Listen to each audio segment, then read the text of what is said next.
Bismillahirrahmanirrahim. Assalamu alaikum rahmatullahi wa barakatuh. Welcome to another episode of Dawah Ilallah as we go through the comparative sciences to help you become a more effective da'i in calling people to submit to the one true God, to submit to Allah. And remember that in this series we are specifically looking at how to get people to understand who Allah is. But oftentimes when we are calling people to submit to Allah, they will often ask you questions, controversial questions. Maybe they'll ask you, why do you people believe in jihad? Why do you people subjugate your woman? Why do you have 4 wives? All those type of issues will be brought up. But one of the things that I realized early on in Islam is that without pain you don't gain. No pain, no gain. And just like somebody would do a gym workout, go to gym, and the instructor will be standing there and saying, move it, move it, move it. 10 more repetitions, 5 more. Push it, push it. In the same way, we as Muslims need to be exactly the same with ourselves. No pain, no gain. We have to work out. We have to push ourselves to learn more. Even if our brain says, no more, I can't. We must keep pushing to gain more knowledge. When you're doing gym or working out, I gym to keep fit. So I'm not one of those steroid types, buff, whatever they call them. I just go there to burn off all the dessert that I ate the night before, or the chocolates or whatever that I ate that I need to get rid of. Otherwise, when you get a little bit older in life, you find it a little bit more difficult to maintain that weight that you were able to maintain when you're younger.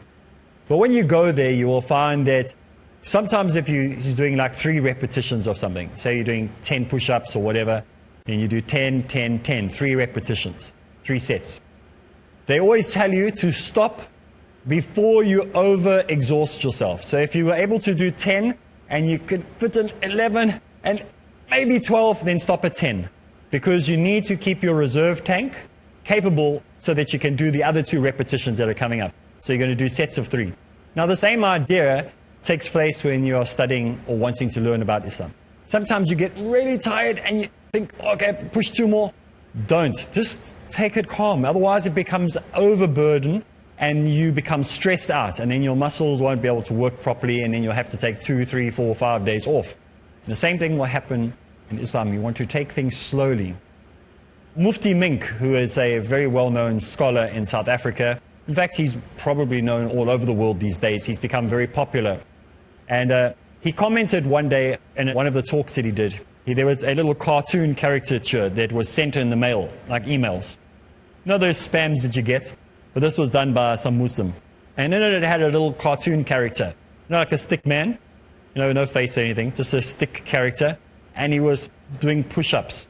Like pushing up a barbell or whatever. Those weights. And the question was, do you think you're strong? And when you see that, you go, what is this about? And Mufti Mink, he got this email that was sent around. And he commented on it, and he said, you know what, that is such an amazing little cartoon, because underneath it, it says, are you strong enough to pull the covers off yourself when it's time for Fajr? Are you strong enough to pull the covers off yourself, the sheet, the duvet, the blanket, off yourself when it's time for your morning prayers? Are you strong enough to do that? Because it doesn't matter if you can push 300 kilograms, 200 pounds of mass above your body, and you can do it 6 repetitions without going, ah. If you can't lift that duvet off, you're a weakling. You've got no power. As far as I'm concerned, as far as he is concerned, you're the weakest person on earth. So if you claim to be strong, and maybe you're a youngster who likes to do all the gymming and look at your muscles in the mirror and shave your body so you can see all the muscles. If you want to do that, it's your problem. But I want to be amongst those people who are the strongest on earth, that they're able in the morning to take that duvet off, to take that blanket off, to take that sheet off and wake up when it's time to perform their salah. So how strong are you? How are you able to push through as a Muslim da'i, even when it becomes painful, even when people are accusing you of all sorts of things, even when they're saying, Islam, you guys are crazy. Look how you deal with your woman. When the accusations that people make up against the Prophet Muhammad ﷺ, and you have to defend, and defend and defend, and your body gets tired of defending, and your mind gets tired of defending, that's when you got to push through. You got to not compromise. You're not going to walk away. That's when you stay for even more. Because it will happen. Promise you. It will happen. Today I was sitting at a table with a Frenchman. French people are wonderful people. But this is just an example. If he was a German, I would say he's from Germany, but he was from France. And he was saying, you know what? All religions are the same. And I had to push through. I had to get that weight off me. I couldn't let it slip. I had to say, no, they're not. Not all religions are the same. I couldn't let it ride. I couldn't let it slip past and go, let's just keep eating. Had to deal with it.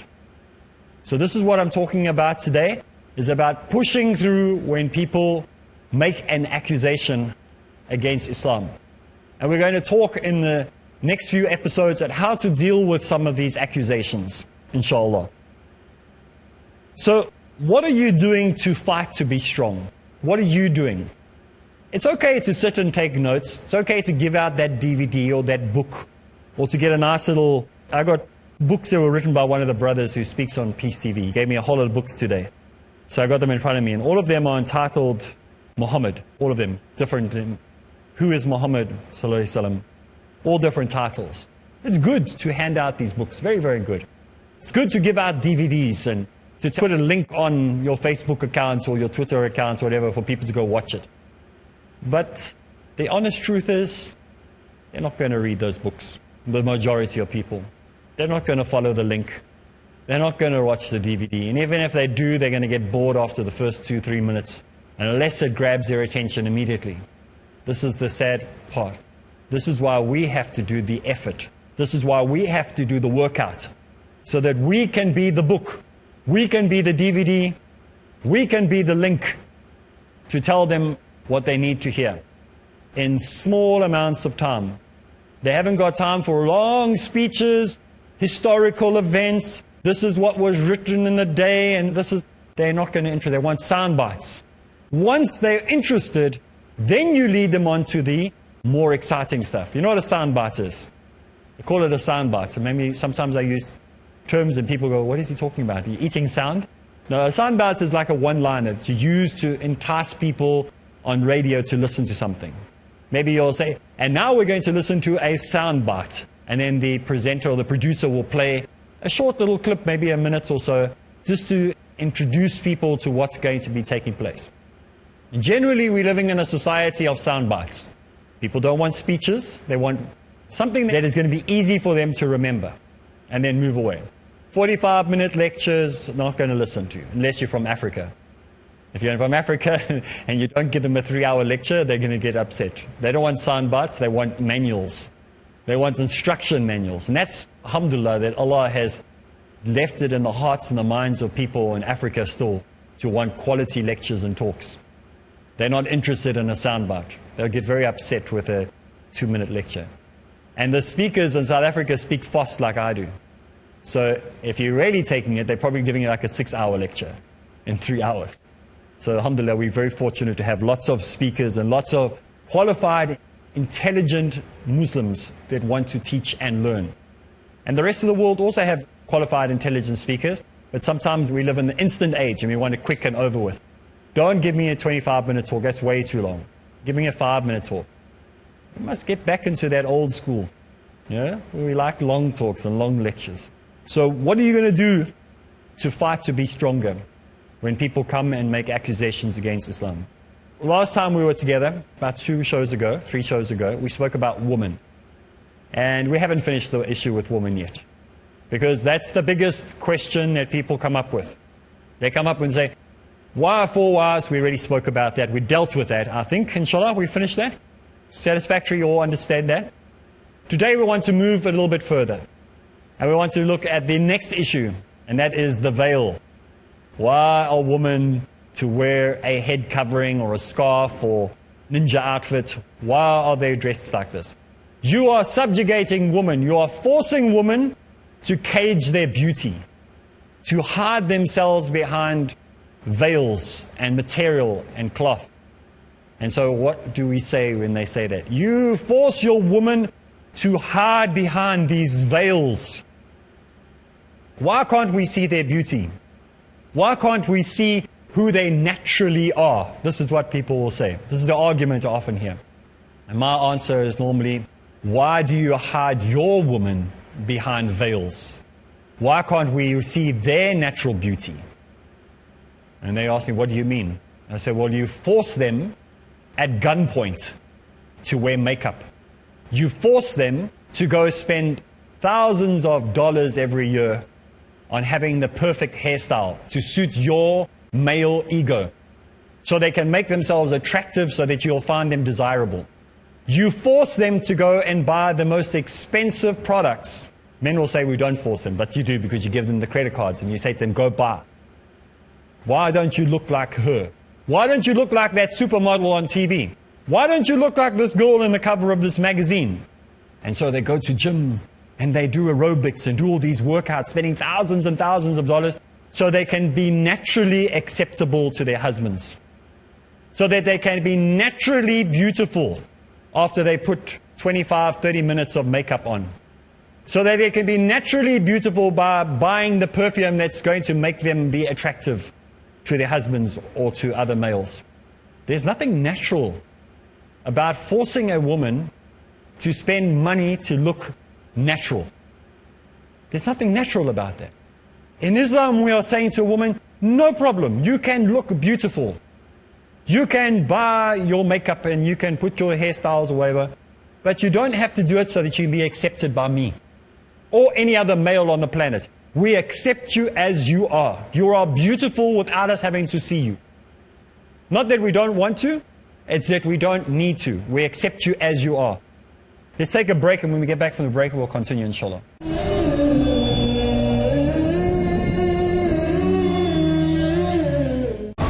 Let's come under the shade of the scholars. So the issue is a problem of knowledge. Asim Al-Hakim. Why do people do bid'ah? Imam Malik said, whoever claims there is a good innovation in the deen, Salim Al-Amri. he is accusing that Prophet Muhammad did not convey the message.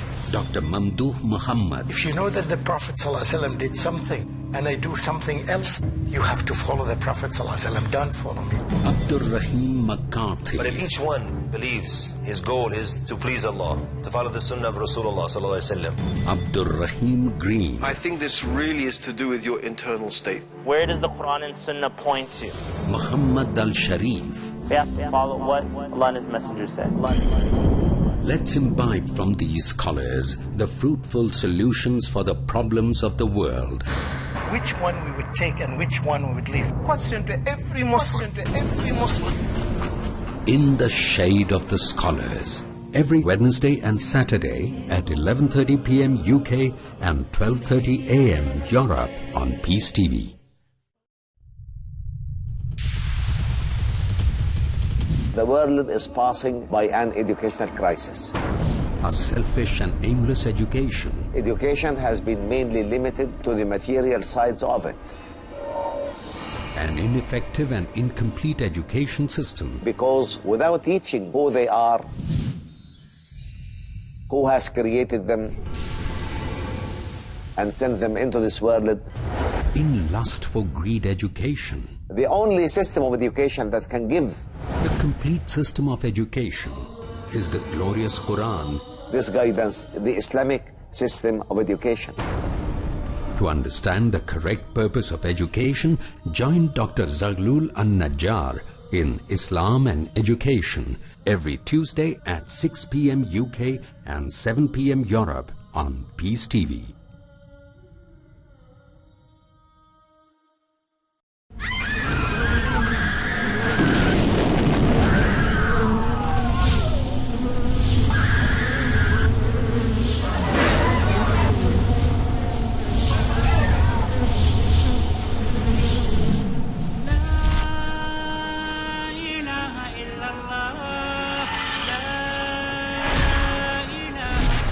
Peace TV, the solution for humanity.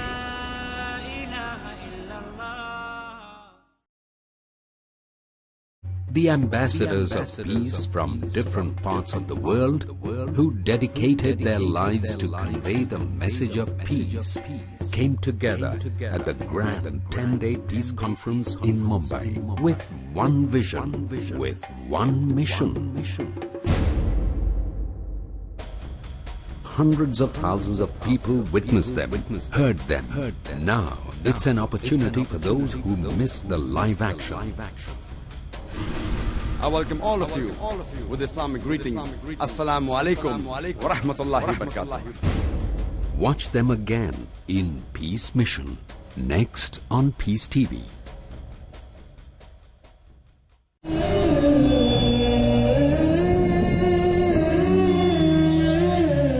Bismillah ar-Rahman ar-Rahim. Assalamu alaikum wa rahmatullahi wa barakatuh. We're talking about woman's natural beauty. Women are naturally beautiful. We don't have to make them anything else so that they will fit in. In our community, in Islam, a woman is accepted as a human being, not as an object. She doesn't become a form of our obsession. She doesn't become an object that we desire and lust after. She becomes an equal to, or she becomes a responsible human citizen, just like we are. I almost said equal, but none of us are equal. A child is not equal to the mother. The mother is not equal to the father. The father is not equal to the mother. We have responsibilities to each other. Equality is a dangerous word because it means nothing. But there are responsibilities that a man has that a woman doesn't have. There's responsibilities that a woman has that a man doesn't have. There's responsibilities that a child has that neither a man or a woman have. They are different, but the same. We're all humans. We are different, but we are the same. We're one species. So when we see a woman and she chooses out of her desire to be a faithful servant to Allah, to wear a veil, and obviously not one of those veils that you sometimes see the woman wearing, the ones that you may as well have not worn one in the first place. I saw the strangest sight the other day in India. A woman in full covering walking down the street up to here. From the rest, not. But she had the head covering right.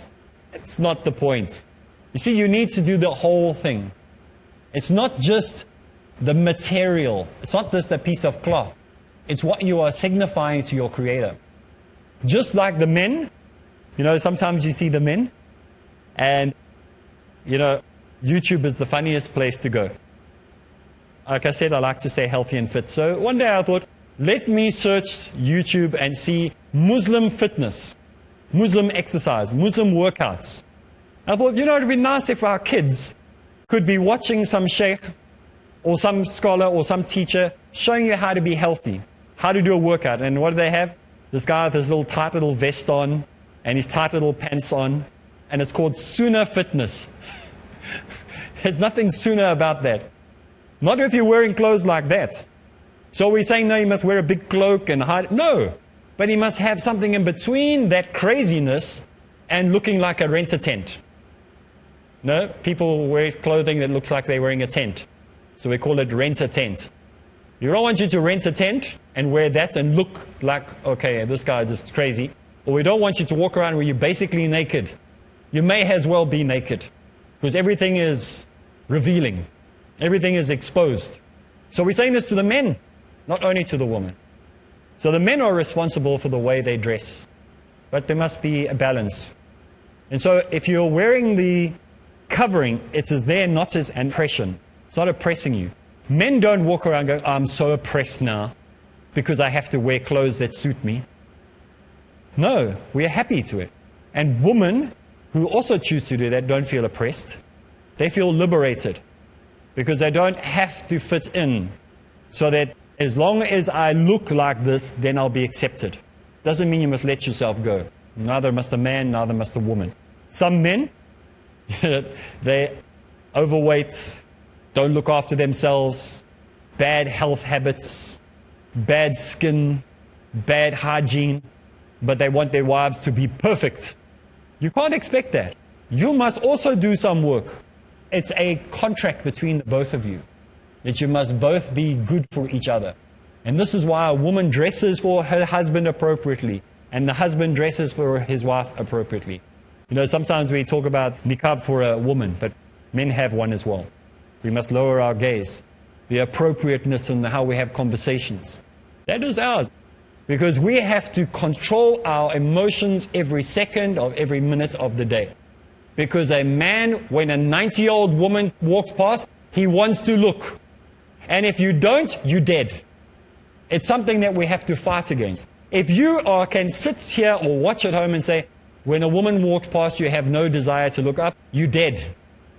A human male has it in him to want to look. And he has to fight against it. And he has to strive, and he has to do jihad every second of every day of every minute to not look. Because it is a natural tendency. If you don't believe what I'm saying, sit and watch a group of men, non-Muslims, anybody. And a woman walks past, they always turn around. Even if she's a 90-year-old woman, he looks. It's in the man's genes to do so. So we have to fight against this. A man suffers and he fights and he has to really, really work hard at what he's doing. So I don't think we've got an easy job. We've got a tough job.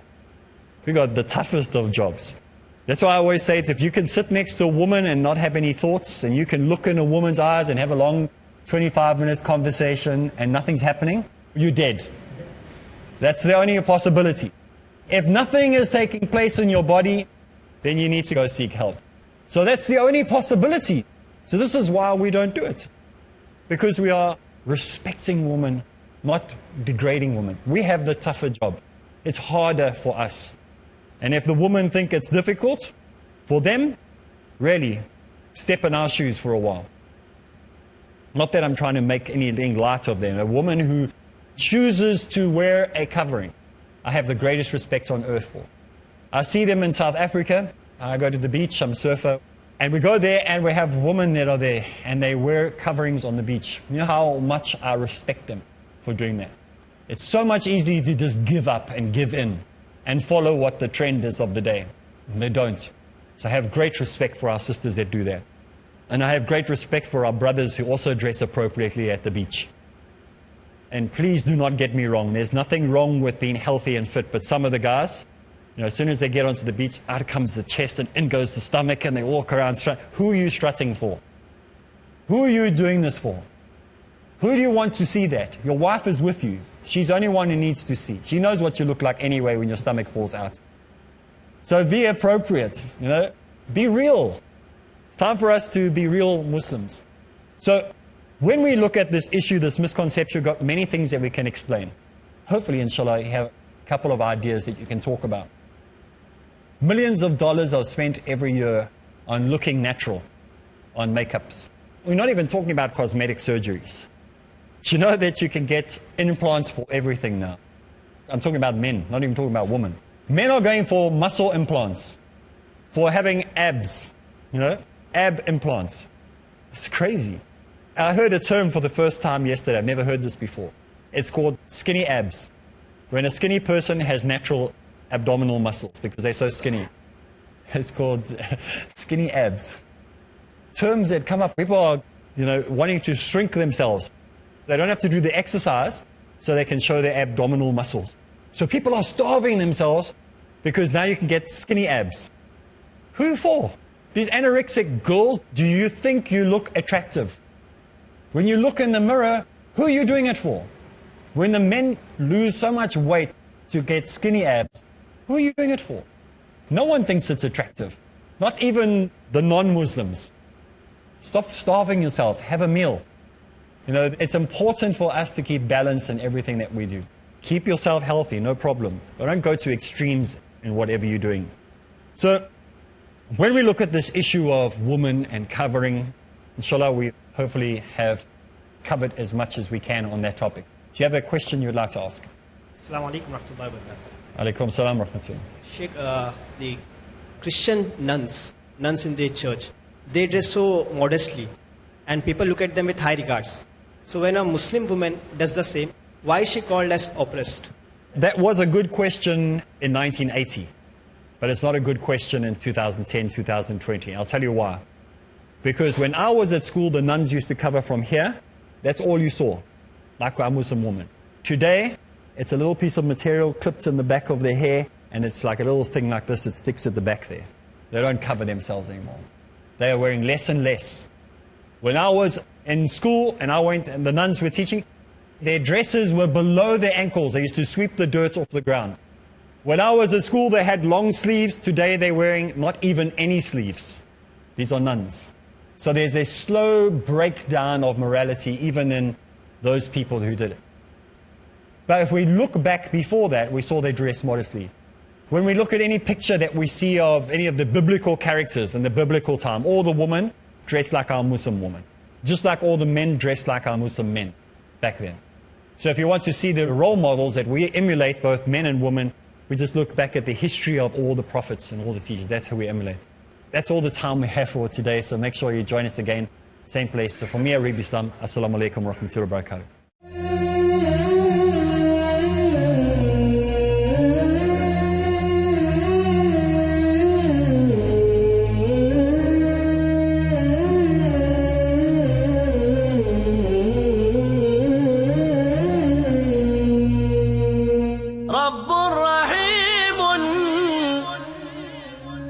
مشفق